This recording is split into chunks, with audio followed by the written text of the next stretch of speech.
Olá, estamos começando aqui na TV Com o programa NET Clube na TV. E eu preciso explicar para você, porque hoje é o nosso programa de estreia e eu quero que você entenda muito bem qual é o objetivo do nosso programa. Primeiro, você sabe que hoje está em voga a palavra network, empreendedorismo, né, reuniões de negócio. Então, o que a gente acabou realizando? Fizemos um clube de network, chama NET Clube Alphaville. Estamos na região de Alphaville, São Paulo. E o programa, o que ele é? Ele é uma consequência do nosso clube de negócios. Estamos trazendo aqui para a TV empresários que nós vamos entrevistar a partir de hoje, que tem muita coisa interessante para colocar para vocês. Se você for um empresário da região de Alphaville ou de Grande São Paulo e tem interesse em participar de um clube de negócios, entre em contato com a gente, porque você pode fazer parte, como fez o meu amigo Diego. Tudo bom, Diego? Tudo bem, Mazei? Doutor Diego Reginato. Não, doutor não. Doutor... Somos amigos, o que é isso? Te agradeço. O advogado gosta sempre de ser chamado de doutor, né?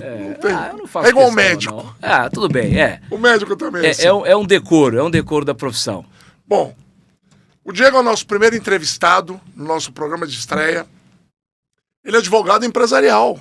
Né? Quantos anos você está atuando na área? Mais de 20 anos já. Mais de 20 anos. Mais de 20 anos. E o teu escritório é aqui no Itaim, em São Paulo. No Itaim Bibi, né? em São Paulo. No Itaim Bibi. Isso. E me fala uma coisa, você é fundador da Reginato Advogados, uma banca full service. Eu queria perguntar qual que é a especialidade do teu escritório. Então, Mazei, a banca full service é um escritório que tem todas as áreas do direito, né? As Sim. áreas principais que atendem empresas. Então, nós temos área civil, dentro do civil temos a área de contratos, área consultiva, né, a área estratégica, a área Sim. contenciosa civil, aí nós temos a parte societária, temos também a parte trabalhista, dentro do trabalhista dentro do trabalhista temos o consultivo e o contencioso, temos também a área tributária e temos a área penal empresarial. Então, Caramba. A gente dá um suporte completo para a empresa. E temos também um pouco da parte regulatória também. Vou te fazer uma pergunta. A área de propriedade intelectual você faz? Olha, não faço tão bem quanto você. Não faz ainda. Não faço tão bem quanto você faz. Mas a gente faz um pouco. As defesas de oposição de NPI, sim, né? Temos alguns parceiros Sim. que fazem o encaminhamento de NPI e algumas peças jurídicas a gente faz, sim, tá? Com alguns clientes. Mas a gente sempre prefere passar para um especialista. Para quem entende. Para quem entende. A gente está comentando isso, gente, porque eu sou especialista na área de propriedade intelectual, marcas, patentes, direitos autorais, há mais de 40 anos, né? Nossa, bastante. Então, normalmente, quando a gente conversa com um advogado, ele faz tudo, mas essa área de propriedade intelectual é mais complexa, né? É muito complexa, muito complexa. As defesas são específicas, os Sim. ritos são próprios. Realmente isso aí é algo que deixa para os especialistas fazerem. Aliás, até diga-se de passagem, é interessante até você saber, eu me especializei, na época, em assessorar os inventores independentes. Oh, que legal. Então, eu fundei a Associação Nacional dos Inventores, Sim. que está há mais de 40 anos no mercado, e o nosso foco não foi em empresas, porque normalmente as pessoas querem, né, o B2B, trabalhar com o meio empresarial. Mas a gente focou na parte dos inventores independentes, justamente para poder ajudá-los, né? Porque todos foram sempre muito desassistidos nessa área, então a gente procurou focar nessa situação de ajudar os inventores. Mas eu sei, por isso que eu comentei, que a maioria dos escritórios de advocacia, eles ficam com um pouco de receio, porque é uma coisa muito específica. É muito específica e que não pode dar errado, né? Sim. Então aquilo que eu sempre digo. Não pode perder prazo, não pode perder muito prazo, rígido, né? não pode perder. O advogado é acostumado com prazo. Assim, Sim. eu acho que o que é mais assim, importante é o fato de ser algo muito específico, né? Sim. Você tem inúmeras questões ali que você não pode errar. Você Verdade. não pode enquadrar num código diferente, não pode... Toma muito cuidado. Não, porque o NPI é tudo, Brasil, né? Você pode entrar com uma demanda aqui Sim. e alguém lá do Rio Grande do Norte resolver entender que a marca é dele e tal. Então, acho que nesse ponto é necessário ter muito conhecimento nos trâmites, né? E você quer saber, tem muita empresa que, como você falou, tem um restaurante em São Paulo e lá no Nordeste tem o mesmo nome do restaurante e não é do mesmo dono. Não é mesmo. Por quê? Né? Porque algum algum deles esqueceu de registrar a marca. Exatamente, não, importantíssimo. E a questão dos inventores é bem interessante também, porque, como você falou, eles às vezes são criativos, eles fazem as invenções, têm as ideias inovadoras, Sim. mas a parte burocrática não tem. Aí ficam desprotegidos. Não sabem fazer. Aí alguém vai lá, toma a ideia deles, Exatamente. e eles não conseguem seguir adiante, não conseguem rentabilizar ou não conseguem ir para frente com isso. Né? Agora Legal, me fala uma bacana. coisa, Diego, como trabalhar assessorando empresários num país como esse? Fala pra mim. Muito desafiador. É muito, desafiador, né? Muito desafiador, muito desafiador. Muito desafiador por quê? Porque o nosso judiciário vem passando uma fase bem conturbada, né? Sim.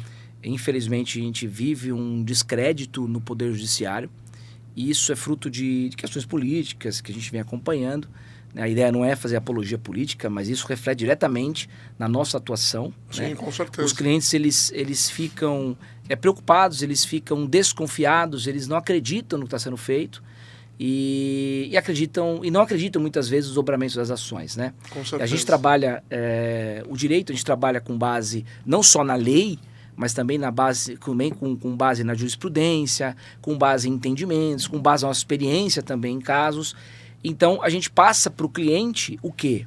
A gente passa para ele a experiência que a gente tem. Fala, em casos desse tipo, geralmente é assim que se conduz, né? As decisões, nesses casos, geralmente é assim que acontece, né? Esse é o fundamento que a gente usa, só que acontece que, na prática, o judiciário muda o entendimento, né? Complicado. Muitas coisas que a gente acha que vai por uma linha e é outra, e o cliente fala, olha, e agora? Então eu não posso prometer resultado, né? O que eu prometo para o cliente é o meu engajamento, é o meu entusiasmo, é a nossa dedicação, o nosso comprometimento, Tua expertise. a nossa expertise, Sim. experiência, e para passar para o cliente, para passar no processo ou nas questões que eu vou tratar da melhor forma possível, né? Mas judiciário, a gente hoje em dia vive numa situação totalmente paradoxal. Muitas vezes, no mesmo tribunal, você tem duas turmas julgadoras Com entendimentos diferentes. totalmente diferentes para a mesma situação. Tá? Isso afronta a segurança jurídica, isso afronta a previsibilidade das decisões, né? Então isso de fato é algo prejudicial e o cliente infelizmente, fica desmotivado. E muitas vezes ele deixa de postular os seus direitos, deixa de postular os seus interesses por não acreditar na justiça. Infelizmente isso acontece. E ele muitas vezes acaba colocando a culpa no advogado. Sabe que tem uma máxima que é bem interessante, que é assim, quando o cliente perde a ação, a culpa é do advogado. Sim. Mas quando o cliente ganha a ação, ele fala assim, eu sabia, eu avisei que eu tenho razão. Quer dizer, então o advogado... Ou seja, o advogado não leva mérito nunca, não tem né? mérito, porque se perde a culpa é dele. Mas se ganha, o cliente fala, eu sabia, eu tenho razão. Eu sabia. Eu faço essa brincadeira com meus clientes, tá? Não tô, pelo amor de Deus, eu brinco assim com os meus clientes mesmo. Tá? Agora isso é me verdade. fala uma coisa, Diego, essa reforma tributária. Isso aí tá pegando as pessoas, tá pegando os empresários de calça curta, né? Pois é, tá pegando, tá todo mundo preocupado, né? Como tudo na vida, né? Como tudo no direito, como tudo no Brasil, né? Sim. As novidades legislativas surgem. Infelizmente, o que acontece é um excesso de informação, né? Existem informação e formadores de opinião de todos os lados. Então, existem muitas pessoas fazendo terrorismo, existem muitas pessoas levando desinformação, né, para o público em geral. Então, muita gente consegue buscar informação em fontes seguras, como também em fontes não seguras, assim como em pessoas que sabem o que estão falando, assim como em pessoas que não sabem o que estão falando, né? E isso deixa a situação muito confusa e inseguro. Então, o cliente muitas vezes chega no escritório já com uma opinião formada ou com uma diretriz, às vezes tomada por uma fonte não segura. E aí fica todo mundo desesperado, né? E é o exemplo da reforma tributária. Ninguém sabe ao certo como vai ser, né? Existem muitos especialistas falando, mas na prática ainda não se sabe. Principalmente como vai ser a atuação do Estado mesmo. Do Estado, né? Com relação à reforma, né? Porque eles não podem pegar tão pesado no início, porque vai atrapalhar a vida de muitos empresários. Vamos lá. Geralmente não pegam, né? Na praxe já é assim, né? Na praxe uma legislação ela entra em vigor, tem todo um trâmite. Às vezes o próprio Estado não está ainda pronto para poder atender aquela demanda. Um exemplo clássico é a questão do LGPD, por exemplo, né? Da proteção de dados e tudo mais. Tivemos eu faço essa analogia porque pelo LGPD tivemos muita coisa falando a respeito, muita gente criando muitas coisas, não que não muita seja gente importante. com medo, porque multas são altíssimas, né? As multas são altíssimas, tanto é que na época em que a LGPD entrou em vigor, não existia nem a agência reguladora, né? A NPD lá, a Associação Nacional, a Agência Nacional de Proteção de Dados, acho que é isso o código. Ainda nem existia a agência reguladora, o Brasil não tinha ainda meios de fiscalizar, e a legislação já estava em vigor, já tinha muita gente tocando o terror, muito advogado, muita gente vendendo muitas facilidades. E colocando pânico na vida dos empresários. Pessoas, exatamente. Na prática, a gente viu que não foi bem assim, né? Muitas consultorias dessa área fecharam e muitas não foram adiante, né? Isso é fruto desse modelo de vender, de criar dificuldade para vender facilidade. Não estou menosprezando aqui, não acho que não vai acontecer nada, pelo contrário. Mas aquilo que a gente falou, a reforma chega, né, os desafios aparecem, mas o Estado não está pronto ainda para isso, né? E nós muito menos, né? Agora, então Diego, tem que confiar na fonte, tá? Mas aí, essa é a dica que eu dou. Fonte, Confiar na fonte. E outra coisa, informação demais é perigoso. Muita informação, às vezes, não é o melhor, né? E aí, assim, consulte seu advogado de confiança, consulte a pessoa da sua confiança e pegue dele uma opinião. Né? Você pode ter referências. Agora, as referências têm que ser muito bem eleitas. Referências boas. E pegar a opinião do ChatGPT? Pois esse é um problema também. Não? Né? Olha, assim, o ChatGPT... Ele é muito útil, né? Uma ferramenta útil. Demais. Ele é útil. A gente usa todos os dias. Sim, eu também uso. É um grande aliado, mas ele pode ser também um grande... Pode se tornar um inimigo, né? Muitas vezes, né? De dar opinião errônea, você está falando? Não, opinião... De ir pelo caminho errado? Ou opinião sem fundamento, né? Muitas vezes eles também alucinam, né? O ChatGPT alucina. E eu já vi casos de pessoas pesquisarem, pra você ter uma ideia, e quem é advogado sabe o que eu vou falar. O ChatGPT, às vezes, inventa jurisprudência. Ele inventa julgados que não existem. Exatamente, acontece isso. Acontece. Por isso não pode confiar cegamente. Porque, na verdade, eu percebi que o ChatGPT, ele faz tudo para te agradar. É tudo. Não é? Sempre. Se você fala assim, existe uma jurisprudência que fala que o cara que bateu na frente e não bateu atrás do carro tem que pagar. Ele cria uma situação. Ele cria porque ele A gente sabe que todo mundo que bate atrás é culpado. Presumidamente culpado. Presumidamente, mas ele cria uma situação onde ele mostra que não é bem assim. Exatamente isso. Eu já percebi isso. Ficar atento em todos os sentidos, né? O ChatGPT, ele tem as suas facilidades, ele é um bom apoio, né? Mas o que não pode acontecer é ele substituir a função do advogado, falando do advogado em si. Diego, nós vamos fazer um breakzinho rapidinho. Vamos lá. Daqui a pouco a gente volta. Valeu. Voltamos já. Vamos lá.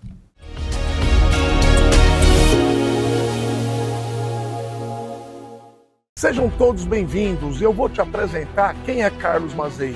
Muita gente dessa geração não me conhece, então faço questão de mostrar um pouquinho da minha história que vocês vão ver agora. Vamos lá. Bom, ele é presidente da Associação Nacional dos Inventores e vai mostrar muitas novidades. Eu vou conversar com Carlos Mazei, por favor.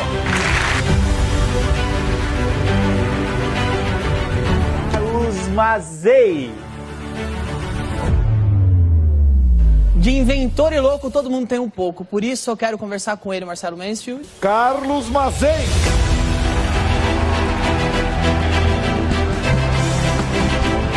Zei, assim que fala, né, Carlos? Isso, tudo bom, Patrícia? Tudo bem? Você é curador do Museu... Invenções e presidente da Associação Nacional dos Inventores.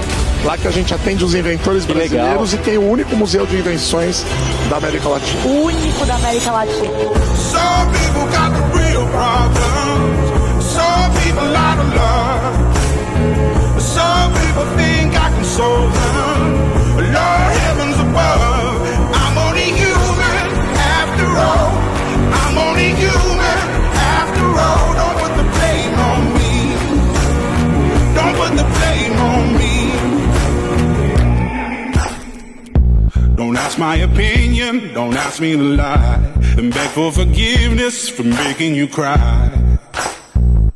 For making you cry. 'Cause I'm only human after all.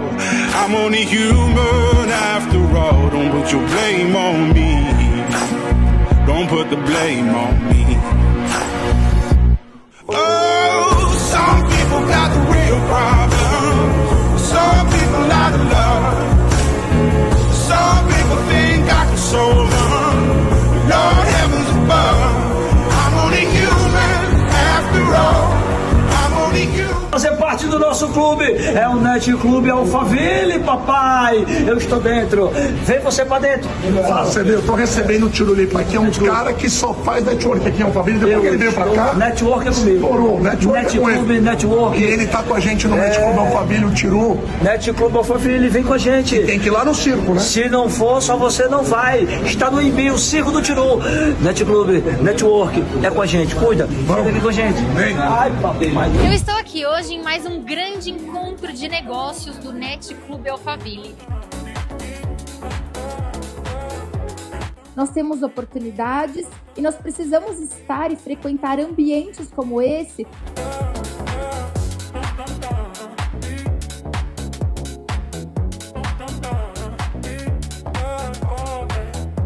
E você que não está aqui, te convido a estar no próximo evento, porque nós sempre trazemos assuntos relevantes para você que é empresário. Mas o mais importante, pai, cuida dessas pessoas quando elas forem embora daqui.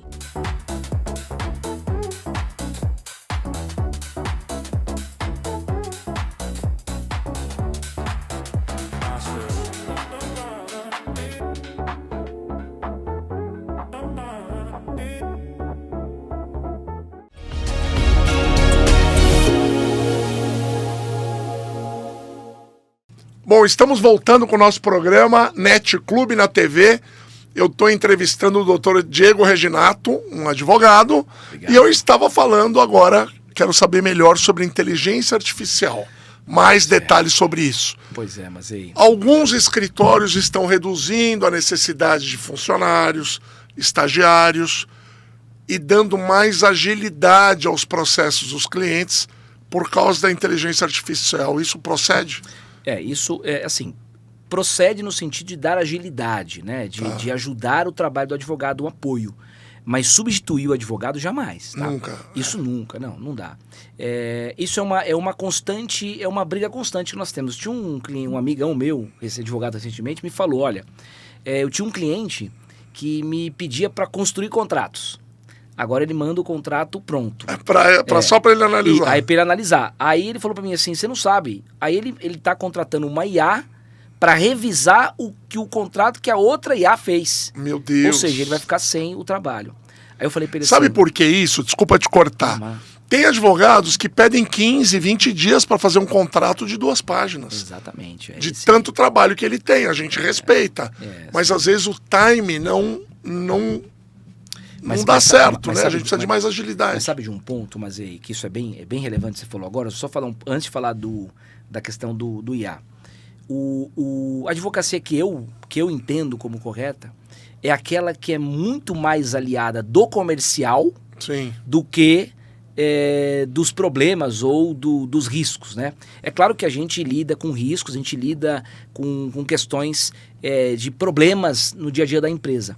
Mas o nosso forte aliado é a parte comercial, né? Eu, particularmente, entendo que o comercial é o grande coração da empresa, né? Eu dou muito suporte na área comercial para os meus clientes. Para quê? Para eles desenvolverem negócios, para eles crescerem os negócios dele. Sim. Então, onde que chega nisso? Um contrato, ele é algo que acontece naquele momento. O contrato tem um timing, ele tem que acontecer rápido.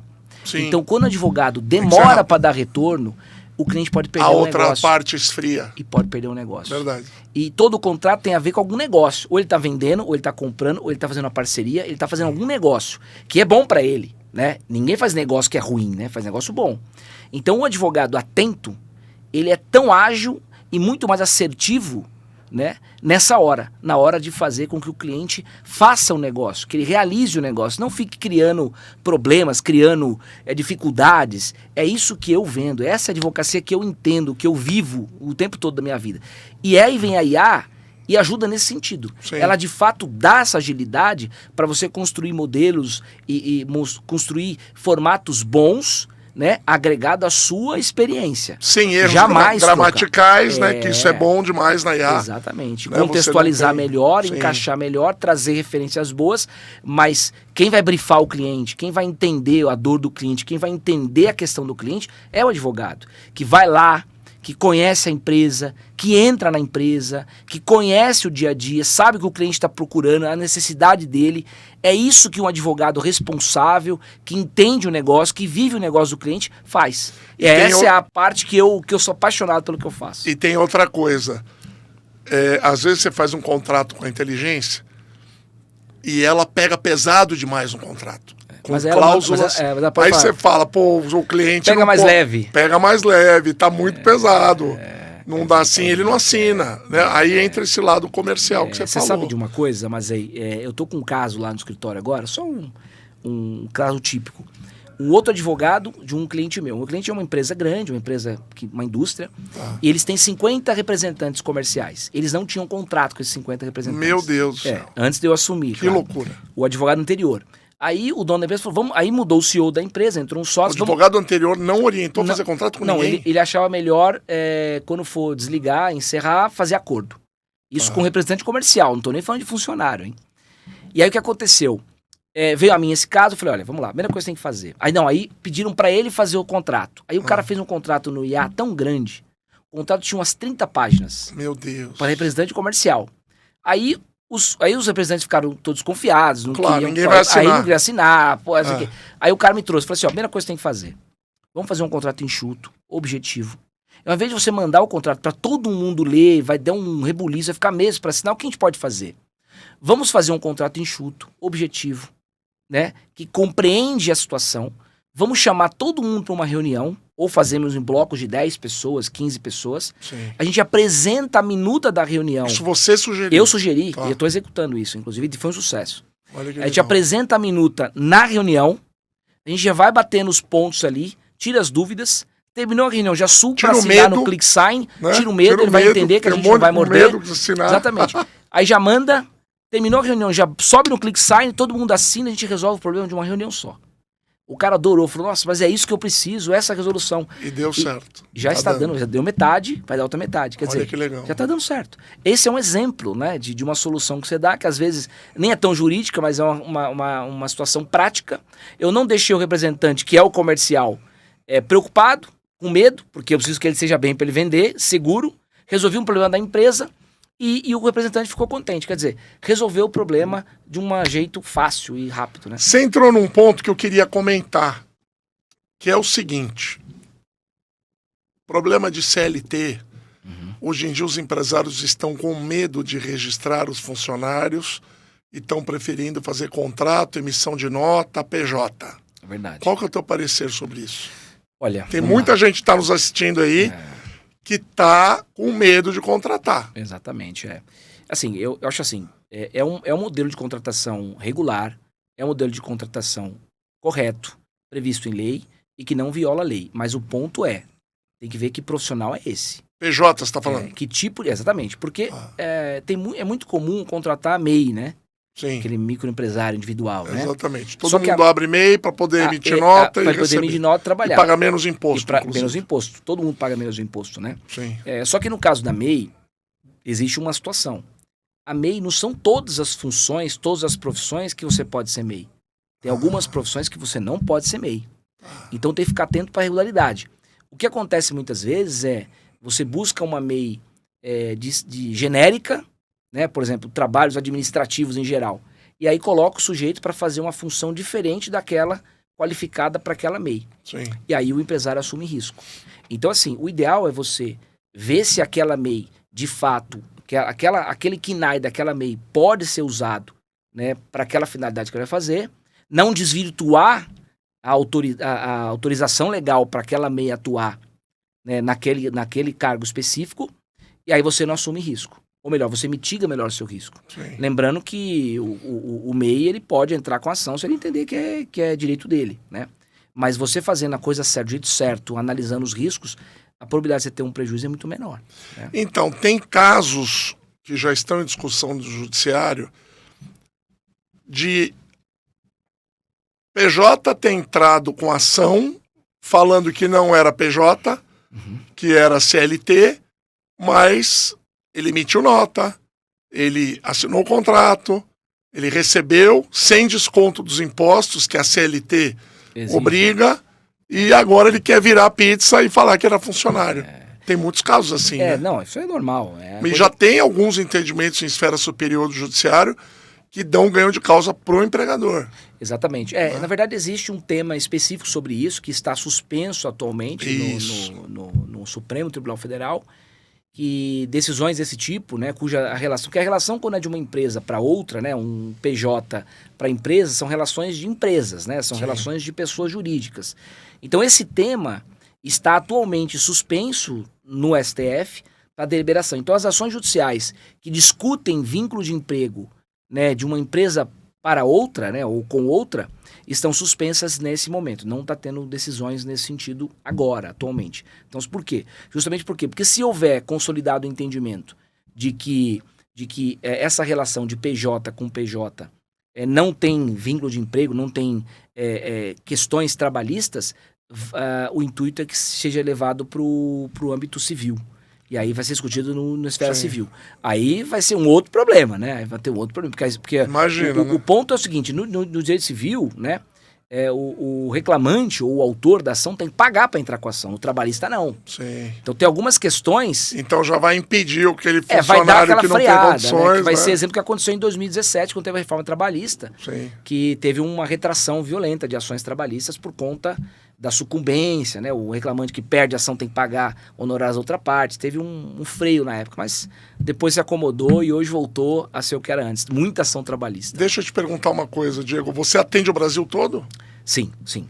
Eu tenho escritório em São Paulo, minha sede é aqui em São Paulo, minha equipe está aqui em São Paulo, né? A minha diretoria, meus coordenadores atuam aqui em São Paulo. Eu tenho uma unidade física no Rio de Janeiro, também um escritório no Rio de Janeiro, também aqui no Rio. E a gente atua no Brasil inteiro, tá? Nós atuamos... porque hoje com o processo digital, você consegue atuar em outras localidades estando aqui de São Paulo, né? Então, hoje em dia, facilitou bastante a nossa atuação. Mas a gente atua no Brasil todo, temos ações judiciais no Brasil todo. O escritório tem hoje mais de 7 mil processos. Atendemos mais de 130 empresas hoje. Olha que bacana. Exatamente. Então, é um escritório bem consolidado aí. Diego, infelizmente, estamos chegando ao final do nosso programa. Eu agradeço imensamente a tua presença aqui no Net Clube na TV, no programa de estreia, inclusive. E desejo muita sorte. E se você precisa de um bom advogado, tá aqui. Lá no Net Clube, a gente não coloca qualquer pessoa como filiado, né? Ele sabe. Aliás, encerra falando um pouquinho. O que é você participar de um clube de negócios, na tua opinião? Olha, Mazei, eu quero aqui, primeiramente, agradecer a oportunidade de eu participar desse primeiro programa. É uma honra. Vai ficar gravado para você e para mim também, com essa oportunidade. Eu estou muito contente, muito feliz de estar fazendo parte do Net Clube. Tá muito feliz mesmo. Eu acho que essa conexão, gerar esse valor para o cliente, conhecer as pessoas de perto, as pessoas vão me conhecer, vão saber exatamente qual que é a essência, participar, né, conhecer gente nova, e ali é o ambiente mais seguro possível. Né? Estamos ali num ambiente seguro, com pessoas que se conhecem, conectadas, né, no propósito que você traz, que tem ali o seu DNA ali dentro, né? E todo mundo ali é trazido, né, com todo carinho, com toda atenção. Estou muito feliz de fazer parte disso. Tenho certeza que vou fazer bons negócios, vou ajudar bastante o empresário. Então, estou muito feliz. Conte comigo, viu? Essa que é a essência, gente. Essa palavra que ele usou agora, eu quero ajudar bastante os empresários. Você tem que entender que network de verdade, na essência, é você se doar, é você primeiro resolver o problema do teu parceiro e depois, é claro, que você vai resolver o teu. Exatamente. Obrigado, Diego, por você ter participado com a gente aqui do programa. E para você, esse recado, essa palavra que ele falou, ajudar os empresários, essa é a verdadeira essência do Net Clube. O Net Clube está à disposição de empresários para poder ajudá-los. Então, se você tem interesse em participar de um clube de negócios, fala com a gente. O Net Clube na TV volta na próxima semana. Até breve.